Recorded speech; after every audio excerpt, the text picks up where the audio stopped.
ವೀಕ್ಷಕರೇ, ಎಲ್ರಿಗೂ ನಮಸ್ಕಾರ. ನಾನು ನಿಮ್ಮ ಪ್ರೀತಿಯ ಮಗಲ್ಮುಖಿ ಗಣೇಶ್, ಸ್ಥಾನಿಕ ಸಂಪಾದಕ ಅವಿನ್ ಟಿವಿ. ನಾನು ಒಂದು ವಿಶೇಷತೆ ಈಗ ಇನ್ನೊಂದು ಹೇಳ್ಬೇಕಂದ್ರೆ, ನನ್ನ ಕಾಲಘಟ್ಟದಲ್ಲಿ ನಾವು ನೋಡ್ತಾ ಇದ್ದ ಪಿಕ್ಚರಿನ ಒಬ್ಬ ನಾಯಕ, ಸಣ್ಣ ಅಣ್ಣ ಅಲ್ಲ ದೊಡ್ಡ ಅಣ್ಣ, ಅವರ ಬಾಡಿನೇ ದೊಡ್ಡದು. ಹಾಗಾಗಿ ಆ ಪ್ರೀತಿಗೆ ಮನೆಯಲ್ಲಿ ಅವ್ರ ತಂದೆ ತಾಯಿ ದೊಡ್ಡಣ್ಣ ಅಂತ ಹೆಸರಿಟ್ಟಿದ್ದಾರೆ. ಹಾಗಾಗಿ ದೊಡ್ಡಣ್ಣ ಅವರು ನಮ್ಮ ಜೊತೆ ಇವತ್ತು ಬಂದಿದ್ದಾರೆ. ಅದರಲ್ಲಿ ವಿಶೇಷವಾಗಿ ಮೂಡಿಗೆರೆಯ ಜಪ್ಪುತ್ಕಲ್ ರೆಸಾರ್ಟ್ಗೆ ಇವತ್ತು ಬಂದಿದ್ದಾರೆ. ಒಂದು ಪ್ರೋಗ್ರಾಮ್ ಇತ್ತು, ಹಾಗಾಗಿ ಅವ್ರ ಜೊತೆ ನಾನು ಕೇಳ್ಕೊಂಡೆ, ಒಂದು 5 ನಿಮಿಷ ನಮ್ಮ ಜೊತೆ ಮಾತಾಡ್ಬೋದು ಸರ್ ಅಂತ. ಅದಕ್ಕೇನು ಪರವಾಗಿಲ್ಲ ಅಂತ ಹೇಳಿದರು. ಮಾತಾಡ್ಸೋಣ ದೊಡ್ಡಣ್ಣವನ್ನೇ. ನಮಸ್ಕಾರ ಸರ್. ನಮಸ್ಕಾರ. ತಮ್ಮ ಪೂರ್ಣ ಹೆಸರು? ದೊಡ್ಡಣ್ಣ ಅಂತಾನೆ. ದೊಡ್ಡಣ್ಣ. ದೊಡ್ಡಣ್ಣ ಅನ್ನೋ ಹೆಸರನ್ನು ಯಾಕೆ ಬದಲಾಯಿಸ್ಕೊಳ್ಳಿಲ್ಲ ಅನ್ನೋದಕ್ಕೆ ಒಂದು ಸುದೀರ್ಘವಾದ ಇತಿಹಾಸ ಇದೆ. ಯಾಕೆಂದ್ರೆ ನಮ್ಮ ತಂದೆ ಹೆಸರು ಕಡ್ಲೆ ದೊಡ್ಡಪ್ಪ ಅಂತ. ಕಡ್ಲೆ ದೊಡ್ಡಪ್ಪ ಅಂತ ನನ್ನ ತಂದೆ ಹೆಸರಲ್ಲಿ ಅಂತ ನಾನು ಕೊನೆ ಮಗ ಅಂತ ನನಗೆ ಆ ಹೆಸರು. ಅದಕ್ಕೆ ನಾನು ಬದ್ಧನಾದೆ. ನಮ್ಮ ತಂದೆ ಸ್ನೇಹಿತರು ಸುಮಾರು ಜನ ಆಡ್ಕೊಳ್ಳೋರು. ಏನಂತ ಆಡ್ಕೊಳ್ಳೋರು ಅಂದರೆ, ಇಂಥ ನವೀನ ಕಾಲದಲ್ಲಿ ದೊಡ್ಡಣ್ಣ ಅಂತ ಹೆಸರಿಟ್ಟಿದ್ದೀರ, ಅವನೇನಾದ್ರು ಬದಲಾಯಿಸ್ಕೊಂಡು ಏನು ಮಾಡ್ತೀಯ ಅಂತ. ಅವಾಗ ನಮ್ಮ ತಂದೆ ಒಂದು ಮಾತಾಡ್ತಿದ್ರು, ನನ್ನ ಮಗ ಆದರೆ ಉಳಿಸ್ಕೊಳ್ತಾನೆ, ಇಲ್ಲಾಂದ್ರೆ ಇಲ್ಲ ಅನ್ನೋದು. ಏಕೆಂದರೆ ನಿಮ್ಮ ಮುಂದೆ ಹೇಳುವಂಥ ಇವತ್ತು ಯೋಗ ಅವಕಾಶ ಸಿಕ್ಕಿರೋದಕ್ಕೆ ನಾನು ತುಂಬ ಕೃತಜ್ಞನಾಗಿದ್ದೀನಿ. ಅವಾಗೇನಾಯ್ತು ಅಂತಂದರೆ, ನಾನು ಸಿನಿಮಾ ಆರ್ಟಿಸ್ಟ್ ಆದೆ. ಫಸ್ಟ್ 80ನೇ ಇಸ್ವಿ ಕೂಡಿ ಬಾಳಿದ್ದಾರೆ ಸ್ವರ್ಗ ಸುಖ. ಅವಾಗ ನನ್ನ ಹೆಸರು ದೊಡ್ಡಣ್ಣ ಬದಲಾಯಿಸಬೇಕು ಅನ್ನೋ ಸ್ಥಿತಿ ಬಂದಾಗ ಸಿದ್ಧಗಂಗನವ್ರಿಗೆ ಇದು ನನ್ನ ತಾತನ ಹೆಸರು ಕಡ್ಲೆ ದೊಡ್ಡಪ್ಪ ಅಂತ, ದೊಡ್ಡಣ್ಣ ಅಂತ ನಮ್ಮ ತಂದೆ ಹೆಸರು. ದಯವಿಟ್ಟು ಬದಲಾಯಿಸ್ಕೊಡ್ಬೇಕು ಅಂತ ಅನ್ಕೊಳ್ಕೊಂಡೆ. ನಿಮ್ಮ ತಂದೆ ಹೆಸರು? ಸೂಗೂರಪ್ಪ.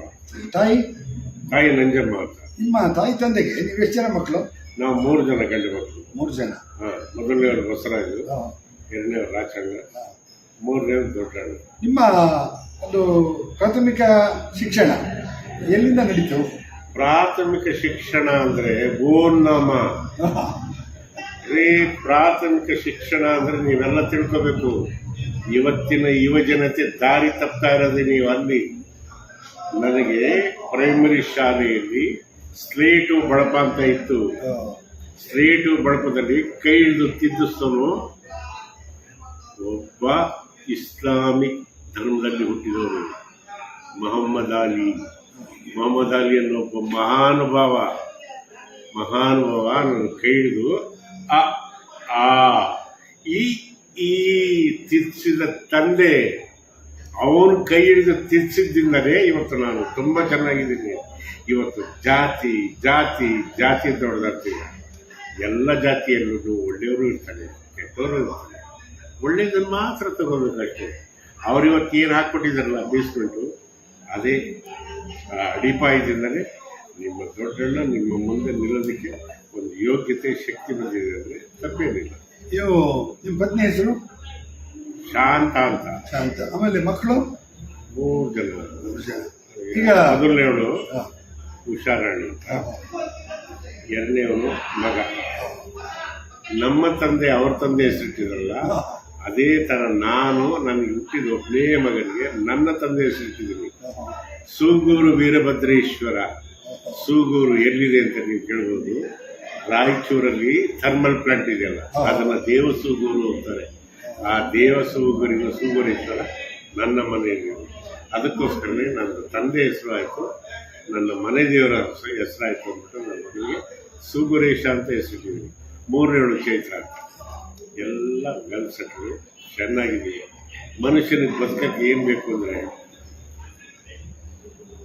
ನೆಮ್ಮದಿ. ಇದ್ದಿದ್ರಲ್ಲಿ ನೀನು ಸಂತೋಷ ಪಟ್ಟರೆ ನಿನಗಿಂತ ಶ್ರೀಮಂತ ಇನ್ನೊಬ್ಬ ಇಲ್ಲ ಕಣೆಯ. ಇದೇ ಜೀವನ. ಈಗ ನೀವು ಅವತ್ತಿನ ಕಾಲದಲ್ಲಿ ಒಂದು ಅರೇಂಜ್ ಮ್ಯಾರೇಜ್ ಆದರೆ ಅಥವಾ ಲವ್ ಮ್ಯಾರೇಜ್ ಸರ್? ತಮಾಷೆ ಕೇಳಿ. ನಮ್ಮ ಕಾಲದಲ್ಲಿ ಏನಾದರೂ ಲವ್ ಅಂದ್ಬಿಟ್ಟಿದ್ರೆ ಬರೀ ಹೆಣ್ಮಕ್ಳನ್ನ ನೋಡಿದ್ರೆ ಸಾಕು, ಕಣ್ಣೇ ಕಿತ್ತಾಕ್ಬಿಟ್ಟಿದ್ರು. ಅವತ್ತಿನ ಸಮಾಜ ಅಷ್ಟು ಹದ್ಬಸ್ತಾಗಿತ್ತು. ನಮ್ಮ ಕಾಲದಲ್ಲಿ ಹಂಗಿತ್ತು. ನಿಮ್ಮ ಕಾಲದಲ್ಲಿ ನೀವೇ ಯೋಚನೆ ಮಾಡಿ. ಮದುವೆ ಮಂಟಪದಿಂದನೇ ಹುಡುಗಿಯರು ಓಡೋಗ್ತಾವ್ರೆ, ಹುಡುಗರು ಓಡೋಗ್ತಾವ್ರೆ. ಯಾವುದು ಸ್ವರ್ಗ ಯಾವುದು ನರಕ ಎಲ್ಲ ನಿಮ್ಮ ಕೈಲೇ. ಸ್ವರ್ಗ ನರಕ ಸೃಷ್ಟಿ ಮಾಡ್ಕೊಳ್ಳೋದು ನೀವು. ಯಾಕೆಂದರೆ ತಂದೆ ತಾಯಿ ಮಾತನ್ನು ಯಾವ ಮಗಳು ಕೇಳಲ್ಲ. ಅವರು ಈ ಭೂಮಿ ಮೇಲೆ ಹುಟ್ಟಿ ಬದುಕಕ್ಕೆ ಲಾಯಕ್ಕಿಲ್ದಲೇ ಇರೋರು ಅಂತ ನನ್ನ ಅಭಿಪ್ರಾಯ. ಯಾಕೆ ಅಂತ ಪ್ರಶ್ನೆ ಕೇಳದಿದ್ರೆ ಇವ್ರ ಮುಖಾಂತರನೇ ಬಂದು ಕೇಳಿ ನಾನು ಬಂದು ಉತ್ತರ ಇಡ್ತೀನಿ.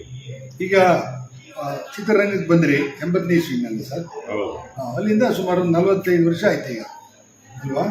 ಗೊತ್ತಿಲ್ಲ, ಹೌದು, ಗೊತ್ತಿಲ್ಲ, ಲೆಕ್ಕ ಇಟ್ರಿ ದುಃಖ ಅಂತ. 45 ವರ್ಷ. ಈ ಕನ್ನಡ ನಾಡಿನಲ್ಲಿರ್ತಕ್ಕಂಥ ಚಿತ್ರರಂಗದ ಎಲ್ಲಾ ನಟರನ್ನ ಆಲ್ಮೋಸ್ಟ್ ಆಲ್ ಈಗ ಬದುಕಿರೋಂಥವ್ರು ನೋಡಿದಂಥ ಎಲ್ಲಾ ನಟರ ಜೊತೆ ನೀವು ಆಕ್ಟ್ ಮಾಡಿದ್ದೀರಿ. ದೊಡ್ಡಣ್ಣ ಇಲ್ಲದ ಪಿಕ್ಚರೇ ಇಲ್ಲ. ಅವಾಗ ನರಸಿಂಹರಾಜು ಇದ್ರು, ಬೇರೆ ಬೇರೆ ಬೇರೆ ಬೇರೆ ಎಲ್ಲರೂ ಇದ್ರು, ದಿನೇಶ್ ಇದ್ರು, ಮುಸ್ಲಿಂ ಕೃಷ್ಣಮೂರ್ತಿ ಇದ್ರು. ಇವತ್ತು ಕೂಡ ದೊಡ್ಡಣ್ಣ ಅಲ್ಲಿ ಬಂದ್ರೆ ಚಿತ್ರರಂಗದ ಪಾಠ. ಮುಸುರಿ ಕೃಷ್ಣಮೂರ್ತಿ ಬಗ್ಗೆ ಒಂದು ಮಾತು ಹೇಳ್ಬಿಡ್ತೀನಿ. ಅಪ್ರತಿಮ ಕಲಾವಿದ ಅವ್ರದ್ದು. ನಾನು ಯಾವುದು ದಾನಶೂರ ವೀರಕರ್ಣ, ದಾನಶೂರ ಕರ್ಣ ನೋಡಿದ್ದೀನಿ. ಕಲಿಯುಗದ ಕರ್ಣ ಕೊಟ್ಟೂರಪ್ಪನವ್ರ ಜೊತೆ ಪಾಠ ಮಾಡಿದ್ದೇನೆ ಕವಿರತ್ನ ಕಾಳಿದಾಸದಲ್ಲಿ. ಇಬ್ಬರಿಗೂ ಹಾಡಿನ ಪೈಪೋಟಿ ಬಿದ್ದರೆ ಯಾರು ಸೋಲ್ತಾ ಇರಲಿಲ್ಲ. ಬೆಳಿಗ್ಗೆ ಸೂರ್ಯೋದಯ ಆಗೋದು, ಹಾಸನದ ಎಕ್ಸಿಬಿಷನ್ ಅಲ್ಲಿ ವಸ್ತು ಪ್ರದರ್ಶನ ರಂಗಮಂಟಪದಲ್ಲಿ ನಾನು ನೋಡಿದ್ದು. ಪಾಲುಂಡು ಮೇಲುಂಡುವರೆ ಮನುಷ್ಯನಿಗೆ ಅಮೃತ ಸಿಕ್ಕಿಲ್ಲ ಊಟ ಮಾಡೋದಕ್ಕೆ. ಅದಕ್ಕೆ ಏನ್ ಹೇಳ್ತಾರೆ ಅಂದ್ರೆ, ಕೃಷ್ಣನೋ ಕೇಳ್ತಾರೆ ಅಮೃತ ಯಾವುದು ಅಂತ. ಅವನು ಹೇಳ್ತಾನೆ ಕರಿ ಆಕಳ ಹಾಲು, ಕರಿ ಹಸುವಿನ ಹಾಲನ್ನ ಕುಡಿದ್ರೆ ಅದಕ್ಕಿಂತಲೂ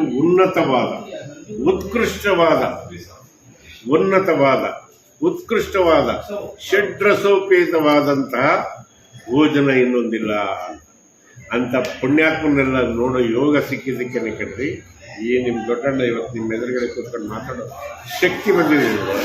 ನನ್ನ ತಪಸ್ಸಲ್ಲ, ಅವ್ರು ಕೊಟ್ಟಿರೋ ಭಿಕ್ಷೆ, ನೀವಿಟ್ಟಿರೋ ಭಿಕ್ಷೆಯಿಂದ ನಾವು ಚೆನ್ನಾಗಿದ್ದೀವಿ ಅಷ್ಟೇ. ಈಗ ರಾಜ್ಕುಮಾರ್ ಜೊತೆನೂ ಬಹಳ ಪಿಕ್ಚರ್ ಆಕ್ಟ್ ಮಾಡಿದ್ರಿ. ಬಹಳ ಏನಿಲ್ಲ, ಇದೇ ಪಿಕ್ಚರ್ ಪಾಠ ಮಾಡಿ. ಅವರ ಒಳ್ಳೆ ಗುಣ ಏನ್ ಸರ್ ರಾಜ್ಕುಮಾರ್ ಅವ್ರದ್ದು? ರಾಜ್ಕುಮಾರ್ ಅಂದ್ರೆ ಒಂದು ನೀರು ಪರ್ವತ, ಗೌರೀಶಂಕರ ಪರ್ವತ. ಇವತ್ತೊಂದು ಮಾತಾಡಿದ್ರು ನಮ್ಮ ಕೃಷ್ಣೇಗೌಡರು ಅಂತ, ಚಿಕ್ಕಮಗಳೂರಲ್ಲಿ ಮಕ್ಕಳ ತಜ್ಞರು. ಇದು ಲೋಕಲ್ ಚಾನಲ್ ಆಗಿರೋದ್ರಿಂದ ಆ ಪುಣ್ಯಾತ್ಮದ ಹೆಸರು ಹೇಳ್ತೀನಿ. ನಮ್ಮ ಮನೇಲಿ ಅವ್ರಿಗಂತ ಒಂದು ರೂಮ್ ಕೊಟ್ಟಿದ್ವಿ ದೊಡ್ಡಣ್ಣ. ಮಕ್ಕಳ ಬದಲು ರಾಜ್ಕುಮಾರ್ ತಿಳ್ಕೊಂಡು ಕೈ ಮುಗಿಯೋರು. ಅದಕ್ಕೆ ತಿಳ್ಕೊಂಡು ಬಸವಣ್ಣವ್ರು ಹೇಳಿದ್ದು ಅದನ್ನೇ, ಜನಗಿಂತ ಹಿರಿಯನಿಲ್ಲ, ಶಿವಶರಣರಿಗಿಂತ ಹಿರಿಯರಿಲ್ಲ. ಅದೇ ತತ್ವವನ್ನು ಯಾರಾದರೂ ಪಾಲಿಸಿದ್ದಾರೆ ಅಂದರೆ ಒಬ್ಬರು ಡಾಕ್ಟರ್ ರಾಜ್ಕುಮಾರ್. ನನ್ನ ಅಭಿಮಾನಿ ದೇವರುಗಳು ಅಂತ ಕರೆದರು ಒಬ್ಬೊಬ್ಬ ಪ್ರೇಕ್ಷಕರನ್ನ. ಅದಕ್ಕೆ ಇವತ್ತು ಜನಮನದಲ್ಲ, ಕರ್ನಾಟಕದ ಪೂರ್ತಿ ಸರ್ಕಲ್ಗಳಲ್ಲ, ಎಲ್ಲರ ಹೃದಯ ಸಿಂಹಾಸನದಲ್ಲಿ ಆರಾಧ್ಯ ದೇವ ಯಾರಾದರೂ ಇದ್ರೆ ಡಾಕ್ಟರ್ ರಾಜ್ಕುಮಾರ್. ಈಗ ರಾಜ್ಕುಮಾರ್ ತೀರೋದ್ಮೇಲೆ ಅವ್ರ ಮಗ ಪುನೀತ್ ರಾಜ್ಕುಮಾರ್ ಜೊತೆನೂ ನೀವು ಆಕ್ಟ್ ಮಾಡಿದ್ದೀರಿ. ಖಂಡಿತ. ಪುನೀತ್ ರಾಜ್ಕುಮಾರ್ ಅವರ ಒಂದು ಗುಣ ಹೇಗಿತ್ತು ಸರ್? ತುಂಬಾ ಒಳ್ಳೆಯದು, ಮಗು ಸ್ವಭಾವ. ಅರ್ಥ ಆಯ್ತಾ ನಿಮಗೆ? ಅಣ್ಣ ಅವರು ಅದನ್ನೇ ಒಂದು ಅವ್ರು ಕೊಟ್ಟ ಸಂಸ್ಕಾರದಿಂದ ಬೆಳೆದವರು. ಒಂದು ಲಕ್ಷ್ಮಕ್ಕ ಆಗಿರ್ಬೋದು, ಶಿವಣ್ಣ ಆಗಿರ್ಬೋದು, ರಾಘಣ್ಣ ಆಗಿರ್ಬೋದು, ಪುನೀತ್ ಆಗಿರ್ಬೋದು, ಗೊತ್ತಾಯ್ತಾ, ನಮ್ಮ ಇವರಾಗಿರ್ಬೋದು, ನಮ್ಮ ರಾಮ್ಕುಮಾರ್ ಹೆಂಡತಿ. ಏಕೆಂದರೆ ಎಷ್ಟು ಒಳ್ಳೆ ಸಂಸ್ಕಾರ ಅಂದರೆ ತಂದೆ ತಾಯಿ ಕೊಟ್ಟ ಸಂಸ್ಕಾರನೇ ಕೊನೆಯವರೆಗೂ ಉಳಿಯೋದು. ಅದಕ್ಕೋಸ್ಕರನೇ ಮಾತೃದೇವೋ ಭವ ಪಿತೃದೇವೋ ಭವ ಆ ಥರ ಬದುಕಿದ ಫ್ಯಾಮಿಲಿ ಯಾವ್ದಾದ್ರು ನಾನು ನೋಡಿದರೆ ಡಾಕ್ಟರ್ ರಾಜ್ಕುಮಾರ್ ಫ್ಯಾಮಿಲಿ ಅಂತ ಹೇಳೋಕ್ಕೆ ತುಂಬ ಖುಷಿ ಆಗುತ್ತೆ. ಈಗ ಅನಂತರದ ಒಂದು ಕಾಲಘಟ್ಟದಲ್ಲಿ ವಿಷ್ಣುವರ್ಧನ್ ಅವರು ನಿಮ್ಮ ಜೊತೆ ಆಕ್ಟ್ ಮಾಡಿದ್ದಾರೆ. ನಿಮ್ಮ ಜೊತೆ ಬಹಳ ಸರಸವಾಗಿ 43 ಪಿಕ್ಚರ್ ಮಾಡಿದ್ದೀವಿ. ಈಗ ನೀವು ಅವ್ರ ಬಗ್ಗೆ ಒಂದಷ್ಟು ಏನಾದ್ರು ಹೇಳ್ಬೋದು? ಒಂದು ಘಟನೆ ಯಾವ್ದಾದ್ರು? ಅಜಾತ ಶತ್ರು. ಒಬ್ಬ ವಿಷ್ಣುವರ್ಧನ್ ಯಾರೂ ದ್ವೇಷಿಸಲಿಲ್ಲ. ನಂಜುಂಡ ಅಂತ, ನಂಜು ಅಂದರೆ ವಿಷವನ್ನು ನುಂಗಿ ಇನ್ನೊಬ್ಬರಿಗೆ ಯಾರಾದರೂ ಒಳ್ಳೆಯದನ್ನು ಮಾಡಿದರೆ ಅವನ ನಂಜುಂಡ ಅಂತ. ಅದೇ ಥರ ಒಬ್ಬ ವಿಷ್ಣುವರ್ಧನ್ ತನಗೇನೇನೋ ಆದರೂ ಇನ್ನೊಬ್ಬರ ಹತ್ರ ಹೇಳ್ಕೊಳ್ತಾ ಇರಲಿಲ್ಲ. ತಾನು ಸ್ವತಃ ಅನುಭವಿಸಿ ಗೊತ್ತಾಯ್ತು ಇನ್ನೊಬ್ಬರು ಖುಷಿ ಕೊಡ್ತಾ ಇದ್ದ. ಗೊತ್ತಾಯ್ತಾ? ಅರ್ಥ ಮಾಡ್ಕೊಳ್ಳಿಲ್ಲ. ಕರ್ಣ ಅಂತ ಯಾರಾದರೂ ಇದ್ರೆ ನನ್ನ ದೃಷ್ಟಿಯೊಳಗೆ ಒಬ್ಬನೇ ಕನ್ನಡಕ್ಕೊಬ್ಬನೇ ವಿಷ್ಣು ಒಳ್ಳೆ ವ್ಯಕ್ತಿ. ಆನಂತರ ಅಂಬರೀಷ್ ಅವ್ರ ಜೊತೆನೂ ಕೂಡ ಅನೇಕ ಪಿಕ್ಚರ್ಗಳಲ್ಲಿ ಆ್ಯಕ್ಟ್ ಮಾಡಿದ್ದೀರಿ. ಅವರ ಗುಣ ಏನು ಅನಿಸ್ತದೆ ಸರ್? ಇವತ್ತು ಸ್ಟೇಜ್ ಮೇಲೆ ಹೇಳಿದ್ರಿ ಯಾವ ಸೀಮೆ ನೀವು. ಯಾಕೆಂದರೆ ಅಂಬರೀಷನ್ಗೆ ಒಂದು ದೊಡ್ಡ ಗುಣ ಇತ್ತು, ಏನಂದರೆ ಪ್ರತಿಯೊಬ್ಬರಿಗೂ ಹೆಲ್ಪ್ ಮಾಡೋನು. ನೀವು ನಂಬಲ್ಲ ಹೇಳಿದ್ರೆ ಪ್ರತಿಯೊಬ್ಬರಿಗೂ ಹೆಲ್ಪ್ ಮಾಡೋನು. ಕಾಶ್ಮೀರದಿಂದ ಕನ್ಯಾಕುಮಾರಿವರೆಗೂ ನೀವು ಹುಡುಕಮನ್ನಿ, ನಮಗಿಂತ ಶ್ರೀಮಂತವಾದಂತಹ ಒಂದು ಚಿತ್ರರಂಗ ಬೇಕಾದಷ್ಟಿದೆ. ಒಂದು ಹಿಂದಿ ಚಿತ್ರರಂಗ ಆಗಿರ್ಬೋದು, ತೆಲುಗು ಚಿತ್ರರಂಗ ಆಗಿರ್ಬೋದು, ತಮಿಳು ಚಿತ್ರರಂಗ ಆಗಿರ್ಬೋದು, ಮಲಯಾಳಂ ಚಿತ್ರರಂಗ ಆಗಿರ್ಬೋದು. ಆದರೆ ಸ್ವಂತ ಆಸ್ತಿ ಕಟ್ಟಡ ಅಂತ ಇರೋದು ಕರ್ನಾಟಕದಲ್ಲಿ ಅಂಬರೀಷ್ ಕಟ್ಟಿರೋ ಭವನದಲ್ಲಿ. ಕಟ್ಟಿದಾಗ ನಾವು 8.5 ಲಕ್ಷ ಆಯಿತು, 8.25 ಕೋಟಿ ಆಯಿತು. ಅವಾಗ ನಾನು ಎದುರುಗಡೆ ಕೂತ್ಕೊಂಡು ಅಂಬರೀಷನ ಮಾತಾಡಿದ್ದೆ, ಅಂಬರೀಷ ಇದನ್ನು ಕಷ್ಟಪಟ್ಟು ಎಲ್ಲ ಸೇರಿಸಿ ನೀನು ಮಾಡಿದೆ, ನಿನ್ನ ಹೆಸರಿಟ್ಕೋ. ಅವನು ಒಂದೇ ಒಂದು ಮಾತಾಡಿದ, ನಿನ್ ಯಾಕೋ ಇದು ಕೆಟ್ಟ ಆಲೋಚನೆ. ರಾಜ್ಕುಮಾರ್ ಕನ್ನಡಕ್ಕೋಸ್ಕರ ಕಷ್ಟಪಟ್ಟವನು, ಕನ್ನಡಕ್ಕೋಸ್ಕರ ಕಷ್ಟಪಟ್ಟವನು. ರಾಜಣ್ಣನ ಹೆಸರಿಡಬೇಕು ಅಂತ ಅವಾಗೆಲ್ಲ ಟಿ ವಿಯವ್ರು ಬಂದರು, ಅವ್ರು ಬಂದರು, ಇವ್ರು ಬಂದರು. ರಾಜ್ಭವನ್ ಇಡಬೇಕು, ಅದು ಇಡಬೇಕು, ಇದಿಡಬೇಕು. ಊಟ ಮಾಡ್ಬೇಕಾದ್ರೆ ರಾತ್ರಿ 11:30 ನಾನು ಕೇಳ್ದ, ರಾಜ್ಭವನ್ ಅಂತ ಇಟ್ರಿಂಗೋ ಅಂತ. ರಾಜ್ಭವನ್ ಅಂದರೆ ರಾಜ್ಯಪಾಲರ ಭವನ ಆಗುತ್ತೆ, ಇಟ್ರೆ ಡಾಕ್ಟರ್ ರಾಜ್ಕುಮಾರ್ ಭವನ ಅಂತ ಇಡೋಣ ಅಂದ. ಅಪ್ರೂವ್ ಅಂದ, ಒಂದೇ ಮಾತು. ಇವೆಲ್ಲ ನಡೆದಿದ್ದ ಇತಿಹಾಸ. ಒಬ್ಬರು ಡಾಕ್ಟರ್ ರಾಜ್ಕುಮಾರ್ ಅನ್ನೋ ಒಬ್ಬ ಮಹಾನುಭಾವ ಏನು ಆಸೆಪಟ್ಟಿದ್ರು, ಕನ್ನಡ ಕಲಾವಿದರೆಲ್ಲ ಒಂದೇ ಕುಟುಂಬ, ನಾವೆಲ್ಲ ಒಂದೇ ಮನೆ, ನಮ್ಮದು ಅಂತ ಒಂದು ಜಾಗ ಆಗಬೇಕು, ನಮ್ಮದು ಅಂತ ನಾವು ಒಂದು ಮನೆ ಕಟ್ಟಬೇಕು, ಅಲ್ಲಿ ಎಲ್ಲರೂ ಸೇರಬೇಕು ಅಂತ. ಅದನ್ನು ಸಾಕಾರಗೊಳಿಸೋನು ಒಬ್ಬ ಅಂಬರೀಷ. ಅಂಬರೀಷನ ಆಸೆ ಏನಿತ್ತು, ಕೆಲವರು ಹೇಳಿದ್ರು 4 ಅಂತಸ್ತು 5 ಅಂತಸ್ತು ಕಟ್ಟಿದ್ಯಾ, ಇಲ್ಲಿ ಬಾರ್ ಓಪನ್ ಮಾಡೋಣ ಅಂತ.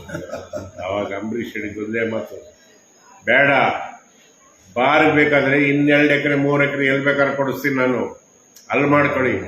ಇಲ್ಲಿ ಕಲಾವಿದರು ತಂತ್ರಜ್ಞರು ಹುಟ್ಟಬೇಕು ಅಂತ ಜಾಗ ಇದು, ಅಂಥದ್ದನ್ನು ಮಾಡೋಣ ಅಂತ.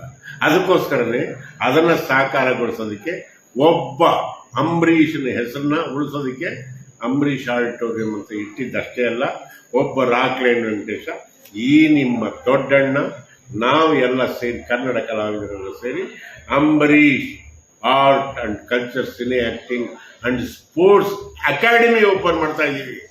ಅದಕ್ಕೆ 100 ವಿದ್ಯೆಗಳು ಬರ್ತಾ ಇದ್ದಾವೆ. ಎಲ್ಲದನ್ನು ದೇವರೇ ನೀನು ಪರಿಹರಿಸು ಅಂತ ಕೇಳ್ತಾ ಇದ್ದೀವಿ. ಗೊತ್ತಿಲ್ಲ ಅಷ್ಟೇ ಸರ್. ಈಗ ಇತ್ತೀಚಿನಲ್ಲಿ ಚಿತ್ರರಂಗ ಬೆಳೀತಾ ಇಲ್ಲ, ಚಿತ್ರರಂಗ ಎಲ್ಲೆಲ್ಲೋ ಹೋಗ್ತಾ ಇದೆ, ಚಿತ್ರರಂಗಕ್ಕೆ ಭವಿಷ್ಯ ಇಲ್ಲ, ಕನ್ನಡಕ್ಕೆ ಭವಿಷ್ಯ ಇಲ್ಲ ಅಂತ ನಿಜಾನ ಸರ್? ಸುಳ್ಳಯ್ಯ. ಒಳ್ಳೆ ಅಡಿಗೆಯನ್ನು ನೀನು ಮಾಡಿಟ್ರೆ ಯಾವ್ದಾರ ಡಾಬ್ ಆಗಿರ್ಬೋದು, ಫುಟ್ಪಾತ್ ಮಾರೋ ಇಡ್ಲಿ ವಡೆ ಮಾರೋ ಒಂದು ಸಣ್ಣ ಗಾಡಿ ಆಗಿರ್ಬೋದು, ಚೆನ್ನಾಗಿದ್ರೆ ಹುಡುಕಮ್ಮನ್ನು ತಿಂತಾರಯ್ಯ. ಒಳ್ಳೇದನ್ನ ಕೊಡ್ರಯ್ಯ, ನಿಮ್ಮ ಮನೆ ಕಾಯ ಒಳ್ಳೇದನ್ನ ಕೊಡ್ರಯ್ಯ, ಒಳ್ಳೆ ನಟರು ಕೊಡ್ರಯ್ಯ ಅನ್ನೋದೇ ನನ್ನ ಅಭಿಲಾಷೆ. ಜಪತ್ಕರ್ನ ರೆಸಾರ್ಟ್ ಅಲ್ಲಿ ಇದ್ರಿ, ಬಹಳಷ್ಟು ಸರಿ ಬಂದಿದ್ದೀರಿ ಇಲ್ಲಿಗೆ. ಈ ಮಲ್ನಾಡಿನವ್ರ ಒಂದು ಆತಿಥ್ಯ ಏನು ಅನಿಸ್ತದೆ ಸರ್ ನಿಮಗೆ? ಮಲೆನಾಡಿನ ಆತಿಥ್ಯ ಅಂದರೆ ಕರ್ನಾಟಕದ ಆತಿಥ್ಯ ಕೇಳ್ತಿದ್ದಾರೆ. ಮಲೆನಾಡಿನ ಜನ ಸುಳ್ಳು ಮೋಸ ಕಪಟ ಗೊತ್ತಿಲ್ಲ ಅವರಿಗೆ. ನೀವು ನಂಬ್ತಿರೋ ಬಿಡ್ತಿರೋ, ಫೀಲ್ಡ್ ಮಾರ್ಷಲ್ ಒಬ್ಬ ಕಾರ್ಯಪ್ಪನ ನೋಡಿದವನು, ಅವ್ರ ಭಾಷಣ ಕೇಳಿದವನು, ಒಬ್ಬ GP ರಾಜರತ್ನ ನೋಡಿದವನು, ಅವ್ರ ಭಾಷಣ ಕೇಳಿದವನು. ಯಾಕೆಂದರೆ ಕನ್ನಡಕ್ಕಿರೋ ಗತ್ತು, ಗಮ್ಮತ್ತು, ಕಿಮ್ಮತ್ತು ಬೇರೆ ಯಾರಿಗೂ ಇಲ್ಲ. ಒಬ್ಬ ಫೀಲ್ಡ್ ಮಾರ್ಷಲ್ ಕಾರ್ಯಪ್ಪ ಏನು ಅವ್ರನ್ನ ಪ್ರೀತಿಸ್ತಾ ಇದ್ರು, ಜನನ್ನ ಪ್ರೀತಿಸ್ತಾ ಇದ್ರು, ಅದೇ ಥರ ಪ್ರತಿಯೊಬ್ಬರು ಮಲೆನಾಡಿನ ಜನ ನಮ್ಮನ್ನು ಪ್ರೀತಿಸಿದ್ರು. ಮಲೆನಾಡಲ್ಲಿ ನಮ್ಗೆ ತುಂಬ ಇಷ್ಟ ಆಗೋದು ಏನು ಅಂತಂದರೆ, ನೀವು ಗೊತ್ತಿರಬಿಡ್ತಿರೋ, ನಾನು ಮನುಷ್ಯ ಮಾತ್ರ ಒಂದು ಕಡ್ರಿ ಕಡುಬು ಅಂದರೆ ನಮ್ಮ ಜಪ್ಪದ ಕಲ್ಲಲ್ಲಿ ಕಡುಬೇ ತಿಂದೆ ಕಡ್ರಿ. ರಾತ್ರಿ ಬಿಡ್ತಿರೋ ಅಕ್ಕಿ ರೊಟ್ಟಿ ಗೊತ್ತಿರ್ತ, ಸರ್ವಶ್ರೇಷ್ಠವಾದ ಊಟ ಕಂಡ್ರಿ ಇವೆಲ್ಲ ಗೊತ್ತಿರ್ತ. ಯಾಕೆಂದರೆ ಅವ್ರ ಹೃದಯ ಎಷ್ಟು ಅಂದರೆ ಹಾಲಿನಷ್ಟೇ ಸ್ವಚ್ಛ ಗೊತ್ತಿರ್ತಾರೆ, ಸಾಗರದಷ್ಟು ವಿಶಾಲ ಜೊತೆಗೆ ಅಷ್ಟೇ ಆಳ. ಅದನ್ನು ಅರ್ಥ ಮಾಡಿದವನಿಗೆ 6 ಪಟ್ಟು, ಮರೆತು ಮಾಡಿದರೆ 3:20. ಓಕೆ ಸರ್, ಇಲ್ಲಿವರೆಗೂ ನಮ್ಮ ಹಿರಿಯ ನಟ ದೊಡ್ಡಣ್ಣವ್ರ ಜೊತೆ ಮಾತನಾಡಿದ್ವಿ. ಅವರು ಸಾಕಷ್ಟು ವಿಚಾರಗಳನ್ನ ಹಂಚಿಕೊಂಡ್ರು. ಸ್ವಲ್ಪ ಅರ್ಜೆಂಟಲ್ಲಿದ್ದಾರೆ, ಆಗಲಿ ಇನ್ನೊಂದು ದಿವಸ ಅವ್ರನ್ನ ಕೇಳೋಣ. ಮಲೆನಾಡು ಆತಿಥ್ಯದ ಬಗ್ಗೆ ಬಹಳ ಖುಷಿ ಪಟ್ಟಿದ್ದಾರೆ.